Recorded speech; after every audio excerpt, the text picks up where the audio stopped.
Welcome to SBC 103D, that is Protection Agencies and Community Relations. Still on the second unit that speaks about socialization. In this session, you will be introduced to two main issues under the concept of socialization. These are the agents of socialization and the outcomes of socialization.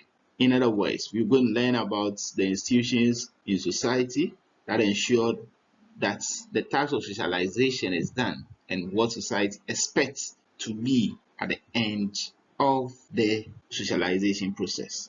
It promises to be exciting as it has always been. So join me, let's continue with the discussion. By the end of this lesson, you should be able to state and explain the agents of socialization, identify the process and outcome for society. Agents of socialization, which I believe you have all heard that, refers to the institutions and organizations within society that are responsible for transmission of proper cultural values, norms, beliefs to young ones in the society, such that they will grow up with these cultural values, norms, beliefs that would enable them to be fully functional members of the society. So here we can talk about the transmission of proper cultural values, norm and beliefs. The following are some of the agents of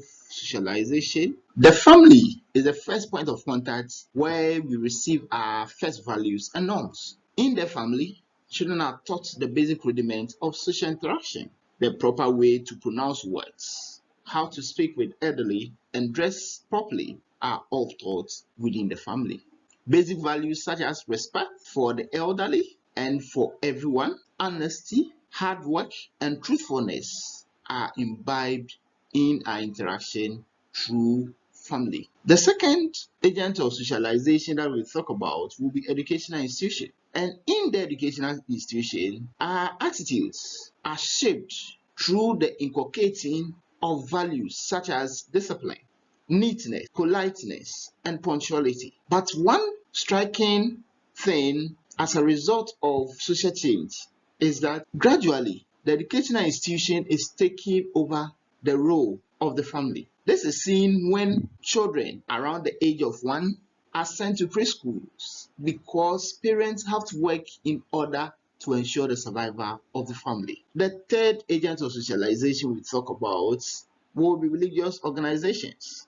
And in the religious organizations, doctrines are imbibed with some significant norms and values that enable us to conduct ourselves properly in our society. And the fourth agent of socialization we talk about will be the media. Through the media, children learn a lot of things, such as etiquettes that help them to act and conduct themselves properly in the society, if you understand. And with these agencies, they are expected to come out with certain outcomes. So we look at the outcomes of socialization. The socialization process is expected to produce some useful outcomes for society. And some of these outcomes are social cohesion.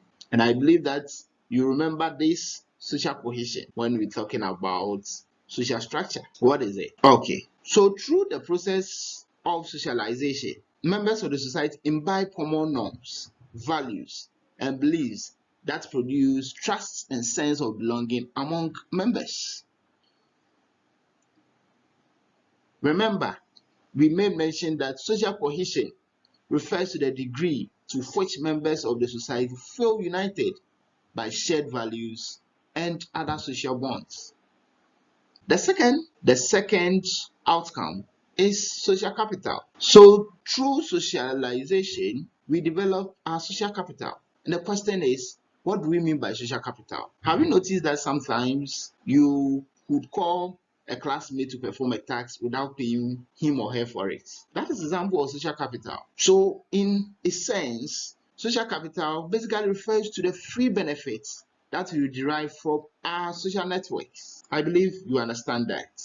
And that ushers us to social network as the third outcome of socialization. I believe that you all understand what a network is. Good. So social network refers to the set of links between individuals, between groups, or other social units, such as bureaucratic organizations or even entire nations. It is practically impossible to think of any human being who does not belong to the social network.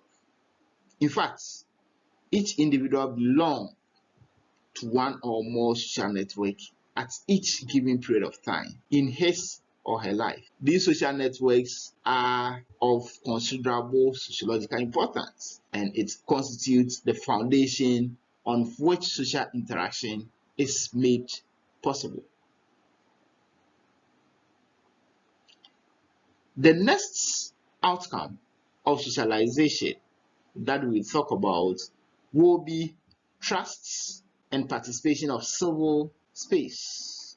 Trust and participation of the civil space. And I believe you all know what trust is. At a point in time, we have one or two people that we trust. Yeah. As mentioned earlier, the process of socialization encompasses a consensus on our values and norms. This enables us to build trust among one another because we believe that we are one people with a common destiny, as it were.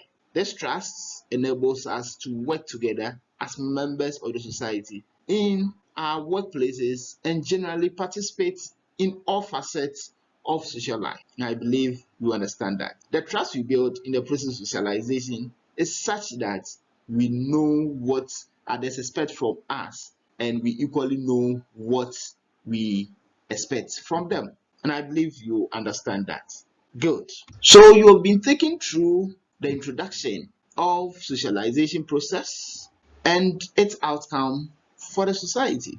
One key thing that we learned in this session was family, religious and educational institutions, media, as it play a crucial role in our socialization processes. And I believe you have really learned a lot. Join me as we go through the next session. And until we meet for the next session, bye for now.